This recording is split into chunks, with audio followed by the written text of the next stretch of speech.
Karon lang adlaw, adunay dadugang nga 16 ka mga bag-ong konfirmadong nga kaso sa COVID-19 sa Dakbayan sa Lapu-Lapu.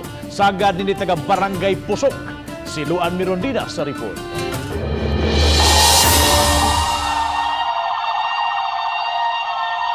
Ganihang buntag, gisubay sa mga sakop sa crisis management team ang nahimutangan ni ining 13 ka mga sakop sa usa ka pamilya nga nasutang nagpositibo sa COVID-19. Ang naasong pamilya taga Sitio Firing Range, Barangay Pusok ug resulta sa gipahagayong contact tracing human usa sa ilang mga kabanay unang nakonfirmar nga nagpositibo sa COVID-19 atol sa rapid testing sa ilang barangay. Gidana sila sa isolation facility sa Dakbayan sa Lapu-Lapu. Ang ika-14 nga konfirmadong kaso sa COVID-19 taga Sitio Lipata ug usa ka sakop sa aviation security. Usa-usab ka sakop sa aviation security ang ika-15 nga konfirmadong kaso sa COVID-19 sa Dakbayan kinsa taga Sitio Masiwa, Barangay Marigondon.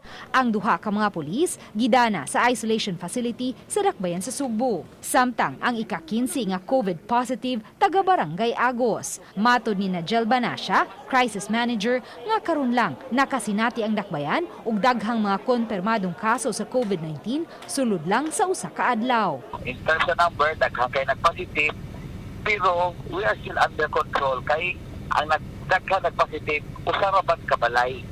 Usa ka kuan kabalay duha. Usa ka compound. That's okay. We are under control because ang tanan sa nila are all asymptomatic. Sa pagkakaron, ang Dakbayan sa Lapu-Lapu aduna nay 137 ka mga kaso sa COVID-19, diin 58 niini ang naka-recover na.